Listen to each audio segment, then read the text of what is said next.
Welcome back to MindBent. There's a behaviour we all share, and tonight we're going to look at it without judgment.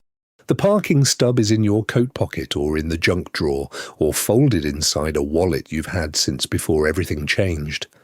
The thermal ink is fading. The timestamp is still legible. You've touched it dozens of times without reading it, and you've never thrown it away. Maybe it isn't a parking stub. Maybe it's a matchbook from a bar that's since closed, a paper wristband from a concert, a coat check tag with the number 47 on it, a folded receipt from a restaurant where you split the tiramisu and talked until they stacked the chairs. The specific object isn't the point. The point is that you kept it, and you don't quite know why. And you've never felt good enough about keeping it to frame it, and never felt bad enough to throw it away, so it lives in a pocket, or a drawer, or the inside flap of a bag you carry everywhere. You call it clutter. You tell yourself you should deal with it, and then your hand closes around it, and you put it back. There's a kinder explanation, and it has almost nothing to do with sentimentality. Psychologist Pauline Boss spent decades studying what she called ambiguous loss, grief without a clear ending. Her research, developed through the 1990s and formalized in her 1999 book, showed that when a relationship ends without a definitive closing signal, the mind doesn't receive the information it needs to file the experience as finished. The loop stays open. The bond continues internally, not because the person is confused or unhealthy, but because the brain is doing exactly what it's designed to do. It keeps a relationship active until it gets a clear reason to stop. Boss wasn't only writing about grief from death. She was writing about divorce, estrangement, dementia, emigration, any ending where the person still exists somewhere, or where the ending came without ceremony, or where the life you shared simply stopped one day without anyone declaring it over. In those cases, the mind stays at the table, it keeps the file open, and it reaches for whatever evidence it can find that the relationship was real. The stub is that evidence. Think of it as a bookmark in your own timeline, a physical coordinate for a specific moment of being alive together. Not the whole relationship, not the grief, not the everythingness of missing someone, just one night, 1 hour, one timestamp. 11:47 p.m., the night before the diagnosis or the argument or the move or the drift. The night you were both just there, in a parking garage, walking back to the car, probably not saying anything memorable. The brain is remarkably bad at holding time. Memory researchers call this the telescoping effect. Distant events feel either closer or further than they actually were, and the emotional charge of a relationship can compress its entire span into a single, undifferentiated ache. When you miss someone, you don't usually miss a specific Tuesday. You miss the texture of the whole era, and that's a hard thing to hold. It's enormous and shapeless, and it doesn't fit in your hand. But the stub does fit in your hand, and when you hold it, the shapeless ache, briefly, has edges. This is what cognitive scientists call material anchoring. The use of a physical object to externalize and stabilize a memory that would otherwise remain diffuse. Your brain doesn't store memories the way a hard drive stores files.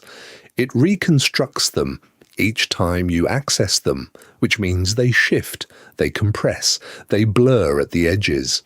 A physical object interrupts that reconstruction. It says, this is fixed. This happened.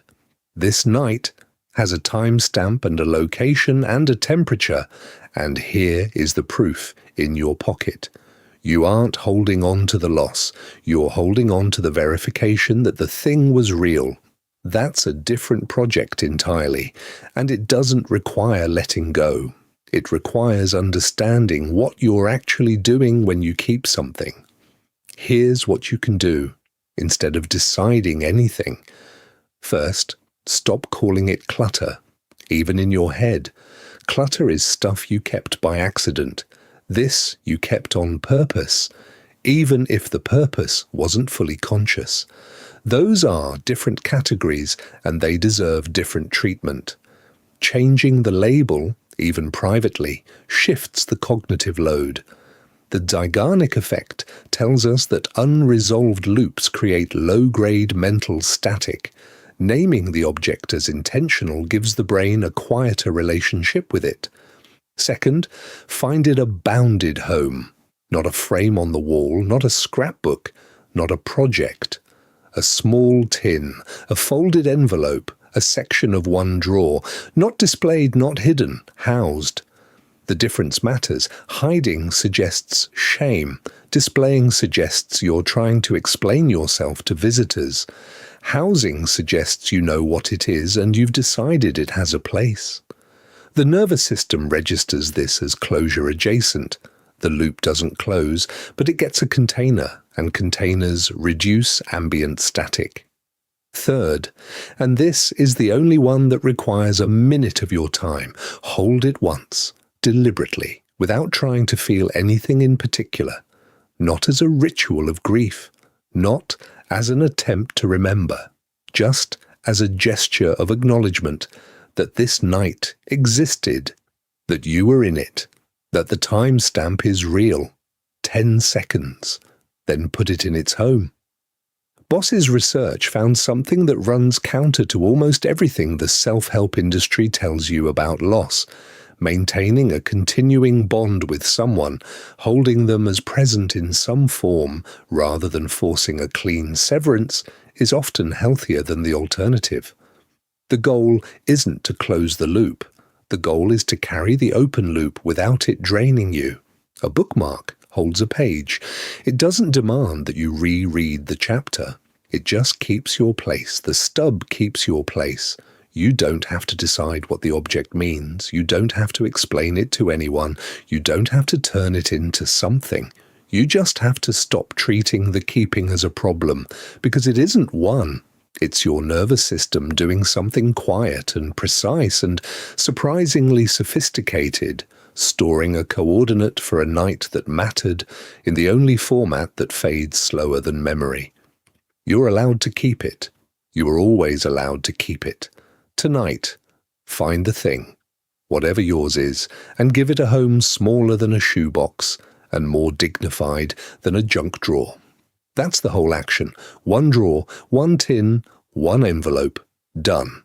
If you want one more thread like this, the next video is right next to this one. I'll be there. If you have one of these, a stub, a tag, a matchbook, tell me what it is in the comments. You don't have to explain why you kept it. I read every reply. If something landed for you, share it in the comments. There's always more to look at, and I'll see you in the next one.